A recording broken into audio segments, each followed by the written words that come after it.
Shedeur Sanders threading the needle today at OTAs in Cleveland. Great for your OTA fantasy lineups. The Browns, of course, drafted both Sanders and Dillon Gabriel in April.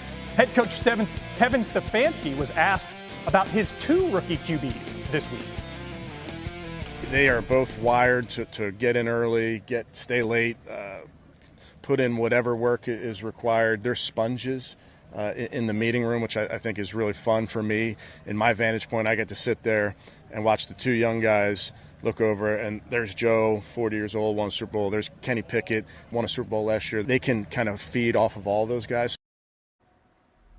Some top stories with Adam Schefter in the house. Schefter, let's go right there with that crowded Cleveland QB room. Well, they have time to sort this out, and they're in no rush to make a decision. I think most people believe that a veteran will wind up starting for the Cleveland Browns, probably Joe Flacco, but there is a whole preseason to play out. Very rarely have we seen a rookie mid-round draft pick ascend to a starting job, but they're all going to have an opportunity to do it this summer. People wondering about Micah Parsons, whether or not he'll attend the Cowboys' mandatory minicamp. Well, he tweeted out yesterday he will be there, despite the fact that he has not always been there for OTAs. He has been in talks about an extension, and at some point in time, he's going to become the highest paid defensive player in NFL history. Meanwhile, Kyle Pitts has been dealing with a strain in his foot, which is why he hasn't been practicing. There have been teams that have called the Falcons.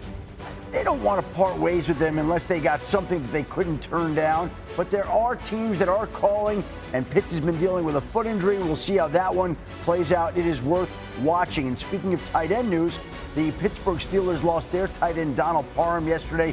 He wound up tearing his Achilles. They also have had conversations with the Dolphins about a potential Jonnu Smith trade. So a couple of tight end question marks in Pittsburgh while they wait for the biggest question mark of all to be answered, and that's what are the Steelers doing at quarterback? Let's keep in mind, the Steelers have a mandatory minicamp that opens next week, Tuesday. They report to training camp 7 weeks from today, and we still don't know whether Aaron Rodgers is going to be the Pittsburgh Steelers quarterback. We've heard Art Rooney, the Steelers owner, say that they expect that Rodgers eventually will sign, but here we are, June 4th. Nothing but silence. And at some point in time, if he's not there for the mandatory minicamp and he's just planning to show up for training camp, does that organization have a conversation and say, should we be calling the Atlanta Falcons to see if there's a way to get Kirk Cousins in here if we have not been given any assurances from Aaron Rodgers? But the question that has hung out there all offseason continues to hang out there now. We all wait for answers from Aaron Rodgers. And that QB1 question will continue to dominate the offseason. There's a new QB1 in Nashville. The Titans drafted Cam Ward first overall. Ward talked about his wide receiver one, Calvin Ridley, this week. That man a dog. He can win versus press man. He knows zone. I think he's one of the top 5 receivers in the NFL, if not the best. You know, he just ain't just calm. He relaxed. So, I mean, you need that at the quarterback position, man. You can't just be an overthinker, a jittery guy. You just got to kind of, be okay with, up, doing good, and just got to have that mentality. He kind of got that. Booger McFarland, Louis Riddick joining us again here on NFL Live. Bleep it mentality, Boog. Good advice for a QB entering the NFL?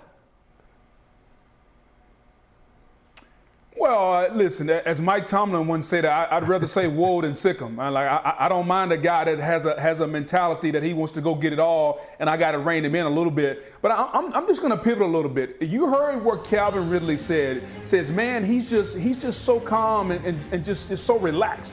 Think about the quarterback that we said that about last year. Think about that guy. That guy was Jaden Daniels. It's an amazing attribute that a quarterback has to have, the calmness, the poise, the relaxation in the pocket, almost nonchalant. I think Cam Ward is in for a big season, and I love the attitude when you talk about the effort attitude. It doesn't matter, and we know it matters, but it's the attitude that I'm willing to throw a ball in the tight coverage so my receiver can go make a play. I think every receiver on that team will benefit from that, and I think the coaches will say, you know what, we like you being aggressive, and if you get too aggressive, Louis, we'll bring you back just a little bit. Yeah, one of the first things I want to say about Cam Ward is the coaches down at Miami, Mario Cristobal primarily, said this is one of the greatest leaders in the history of the Miami Hurricane football program. Let me put that out there. This dude is a dog. He is legit. He is for real. Okay, he does have that mentality of where he'll say, hey, look, I'll take a chance because I believe. I believe in me. I believe in my pregame studies. I believe in my ability to, detect tendencies, and I'm going to try and take some chances that maybe I shouldn't take all the time. And sometimes it works with fantastic plays. Sometimes it got him into trouble this past year. He's going to have to rein some of that in, especially some of the cross-field throws, some of the, lack of ball security in the pocket. I was at a game at Georgia Tech where he had the ball knocked off of him late as he's trying to extend the play. Here's a game against Cal. I think the thing that you're going to see with Cam Ward as this season goes on and as his career progresses is that this guy is a football savant when it comes to being able to digest large amounts of information and really play at a high level in terms of football IQ. I love the kid, absolutely love him, and he is a stone-cold killer of a leader, and I think that's exactly what Tennessee needed. And Lou, you're not the only one who loves him. Essentially, the Titans have loved him all through the draft process. The Giants loved him. The Browns loved him. These teams tried to trade up. The New York Giants offered 2 number-1 draft picks in addition to other draft picks to try to get up to number 1 to go get Cam Ward. And the Titans really never entertained any offers, never engaged in any meaningful trade discussion. They were locked in on staying at number 1 and taking a quarterback who, the way he plays the game, reminds them of Patrick Mahomes, not with the arm talent,